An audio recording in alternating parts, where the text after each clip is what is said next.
May 30th, 2020, Cleveland, Ohio at 8 p.m.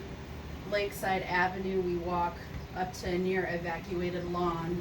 City Hall, National Guard to our left and right, military moving as we approach what's left of a makeshift medic crew.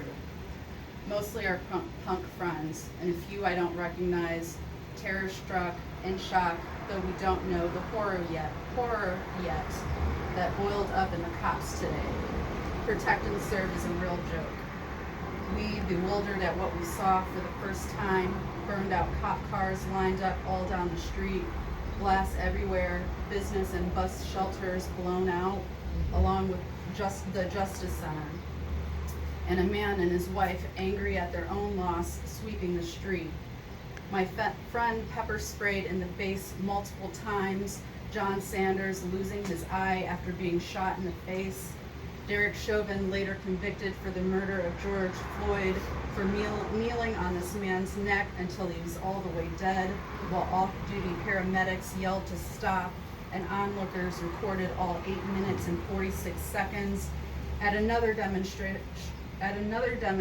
later this week in Cleveland, protesters posed for photos with CPD's 2nd District cops, while Jose Garcia got a slap on the wrist for the murder of Desmond Franklin right here in Cleveland.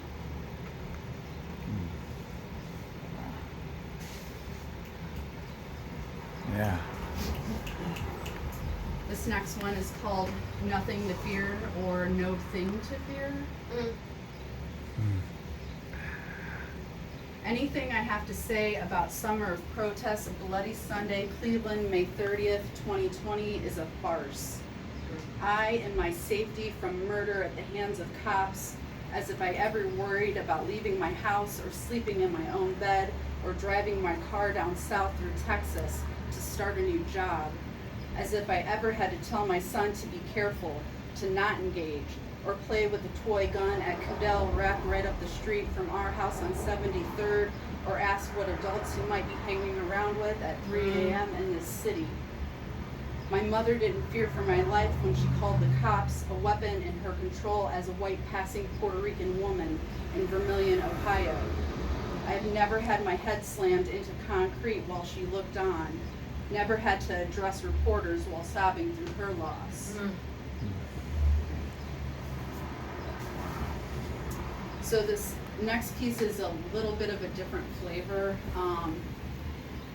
I think for me it's important to find those moments of joy within all this turmoil.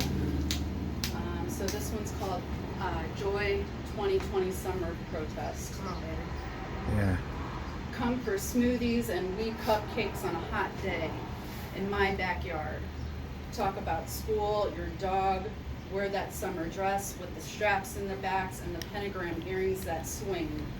Or we can meet at Luna for a picnic at the cemetery across the street, spread out a white sheet under the trees, tell me things that hurt you, or say nothing while we lie here till it gets dark and the bats come out. And then this is the last piece, it's called Swipe. Swipe right past the headline each time a new specific horror documented, this time for the world to see. But I can't bring myself to know the details till days later, sometimes a week, or sometimes 2 or months stacked up in corners like chips. It's so much, too often, to be a mistake, an accident. Every time the details too savage, the way we talk and write laid out for anyone to dissect, a second split into fractions, the untrained eye, the mind and mouth spilling out all the time, blood on concrete, hate, the cold civil war. November 22nd, 2014, I drove past Cadell, had heard it on the news earlier that day, thought, right here, this is where it happened, where that cop killed that boy. I did not yet know Timothy Loman's name just hours ago, could not yet bring myself to know the details or the boy's name, Tamir Rice. Wow. Yeah. Thank you. Thank you. Thank you. Do I introduce Siaara? I could do that. Awesome. I'm gonna be Siaara Krystal. Oh. Okay, she's gonna be Siaara Krystal. That was beautiful and needed. That was beautiful. Especially the joy. Poets need to remind Mm-hmm. other poets and other Yes. people that joy is still accessible, and actually it's our duty to present it in our work to remind humanity and society that joy is still accessible. Beautiful. Thank you. And with that being said, I'm gonna start my little short set Uh-huh. off with a poem that gives me Oh. joy. Hey baby. Okay. A poem that is Siaara Freeman. a poem that is about survival. Because I think joy is its own form of protest. I do. I think when I look white privilege in the face and I smile anyway, I win. I'm protesting.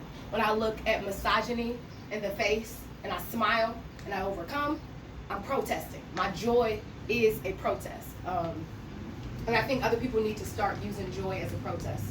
Let the oppressors know that they cannot take your smile. They can't have everything. Yeah.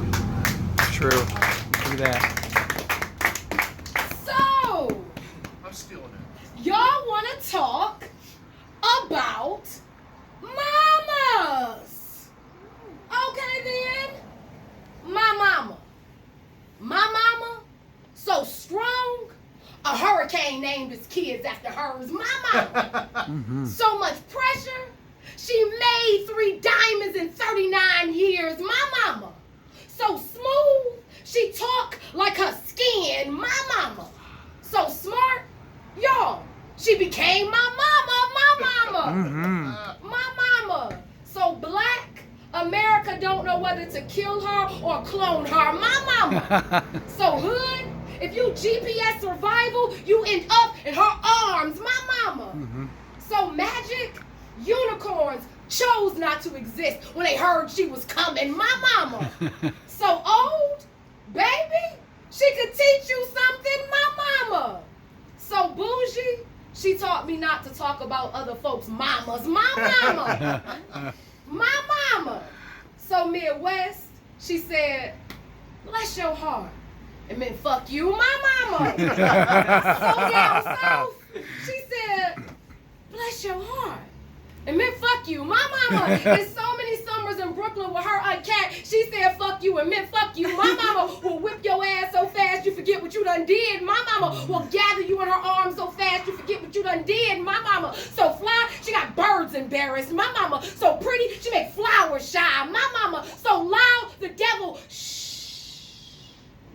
My mama so fat, boy, your wallet is jealous. My mama.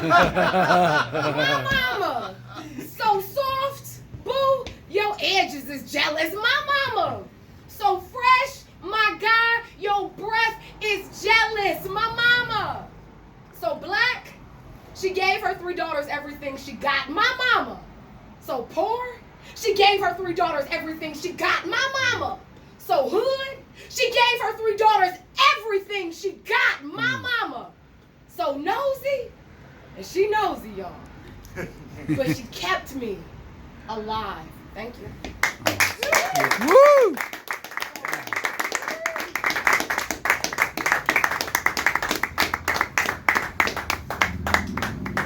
I have a poem that I typically have memorized, but I'm not about to play with y'all or myself. I'm gonna do the poem.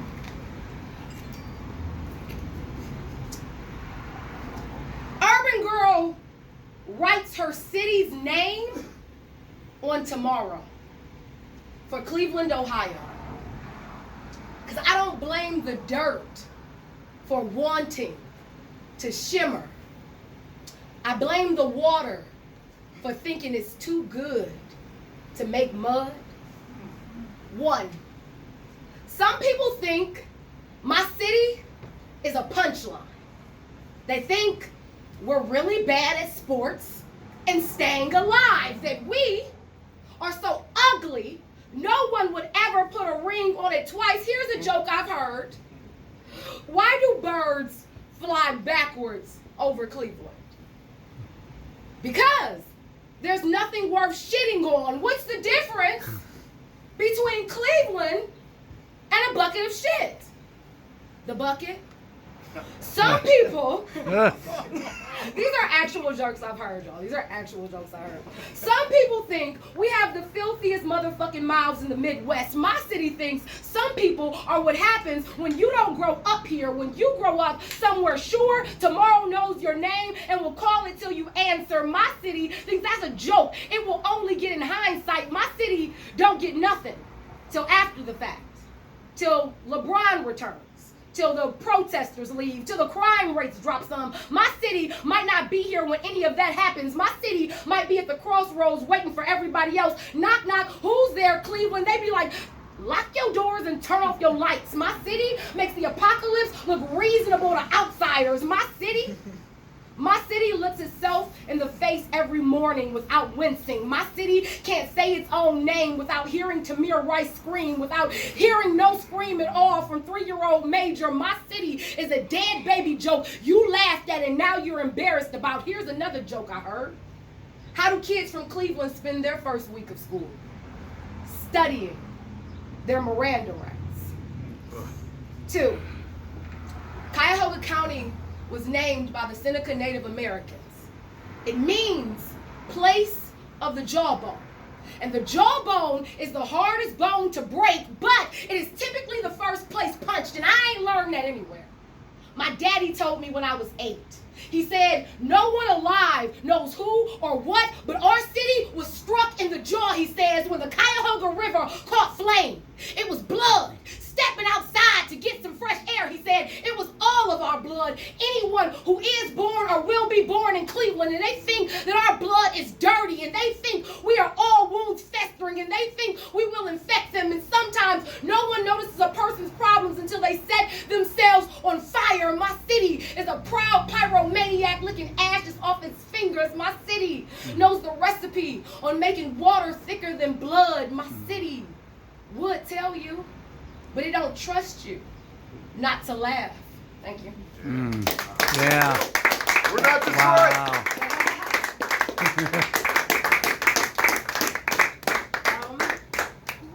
So this is something that I wrote immediately after a protest, because I was during the particular protest, they were having a blood drive that was like pretty close. It's the thing they do, and it's always a joke with me and a friend, or someone who used to be a friend that's not a friend anymore, that I have, let me just be honest while I'm on the stage, that I have the rare blood type, the type that, where you can give and you get the neg, right? Yeah. The one where you give it out, but you can only get it from other people. And it's always like a little joke between us, which is always like, yeah, if I ever get into an accident, I need you right here, like you need to be here at all times. And we were kind of like joking, walking past, and they asked me, the person at the stand, they were like, hey, are you interested in giving blood? And as a black queer woman in Cleveland, like right now after a protest, no ma'am, haven't I given enough already? So here was this poem. It's called Medium Rare. Medium rare. And what else is new? And what else is normal? And what else is rare? And what else can I give to somebody? And who are you to say selfish? And can you say drained? And who can I expect in return? And will there be enough blood for when I have children? And since it is inherited, what will you expect from my children? And how will you get this blood exactly? And what if you run out of needles? And will you move on to knives? And will you move on to guns? And you aren't doing that already, and you're absolutely sure about that, and you say you need me, but you only need me in pints, and this won't kill me, and you are sure, and I am saving someone, and how much much blood did Corinne lose? And did you send her some of mine? And why not? And I don't get to decide where my blood goes. And if my guesses are all white, I am wrong. And you can't prove this by showing me. And I got this blood from my father. And did you know he was murdered? And you say this blood is so special. And why is it magic? And why could his own magic not save him? And then who is the trick for? And then who is clapping? And then who is getting paid? And then who goes home to their family feeling better? And then how many pints of that was that? And how many pints was that so far? And how many more will you request? And do you really think you're sicker of my questions than I am of your answers? And are you saying enough of my blood? Are you saving enough of my blood for me? And what if something happens to me? And are you really calling me selfish again? And if I give it to you, will you stop taking it? And not just from me, from black and brown bodies who don't offer it. And even if they smoke weed, and even if they have rap sheets, and you promise me, and you say I might feel faint once all of this is over, and you say it might all be over faster than I expect, and why am I not surprised? Thank you. Thank you.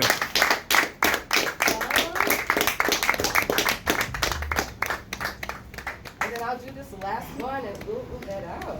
Mm-hmm. Let me see if I can find it. Beautiful.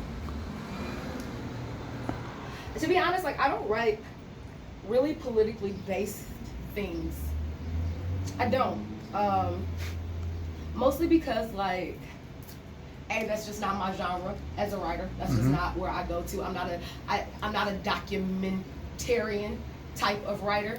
If I am, I'm pretty much narcissist and documenting myself and my own feelings and my position in the world, really. So I always say like, it's an opinion.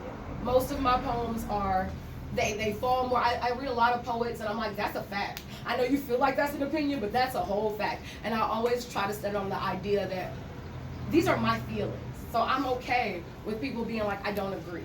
Because you don't have to agree with my feelings. You just have to agree with the facts. And like, I don't write politically because I feel so strongly about those being facts. And I don't want anyone to argue them as facts because they're in my poetry, right? So it's always like a big separation for me. But I'm also starting to realize the older I get, I can't avoid it, right? I can't. That's a part of getting older. It's like saying, this is the world I live in. And if I am going to be here, I have to observe it. So I want to say thank you because this also made me stop and say, hey, Siaara, white, like you were saying, it is pushing the trajectory, widen that reach, step out of that genre, step out of what you are comfortable with and like extend your writing. So I appreciate that. And I'm going to find this poem. I promise you, I'm going to find this poem. So many poems. God, I have so many dead father poems. And these are not the poems I'm trying to read. Oh no. I have this poem where I just tell Ann Cutler how much I hate her. And I really want to do it. I so desperately want to hate Ann Cutler out loud right now. And I can't find it. She's such an awful, awful little thing. I'm going to find it. Just bear with me. Because I don't like her too. I really don't. I want her. Yeah, it's just so bad. It's just like, even if she wasn't like politically opposite of everything I like, her aura, just like, it's vile. It's something about it that's so off-putting. I'm like, put you on TV. There's nothing even charismatic about you. You ain't that cute. Your hair is dusty. So that is how I feel. That is how I feel about this young lady. And I found the poem because we needed this poem. We are torn. We are torn old stamps lit in the same wound daily, stuck to each other. I will remember where I was when they killed Trayvon Martin. And Cutler says her blacks are better than our blacks. Exactly how many blacks you got over there, Ann? I will remember where I was when they killed Trayvon Martin. A congested swamp of Florida bones settled in my chest. Exactly how many blacks you got over there, Ann? Are they all still alive? A congested swamp of Florida bones settled in my chest. I pray my one-day son won't be one of your blacks. Are any still alive? Do your blacks make it, Ann? I pray my one-day son won't be one of your blacks. Do you only collect the living or do you also hoard the dead? Do your blacks make it, Ann? My one-day son, he asks for candy. Shall he be chastised in cavities or bullets? Do you only collect the living or do you also hoard the dead? In what manner do you mark your belongings? My one-day son, he asked for candy. Shall he be chastised in cavities or bullets? How many times a year do your blacks have to visit the mortician? And in what manner do you mark your belongings? The priceless bag of blood, how many times a year do your blacks have to visit the mortician? Is that covered under your insurance? The priceless bag of blood was Mike, Tamir, Eric, Freddie, or Jordan. Any of your blacks? Well, the police gave them to God. Is that covered under your insurance? When you grow out of your blacks, Ann, tell me, where do you plan to hide their bodies? Thank you. Thank you. Technical difficulties.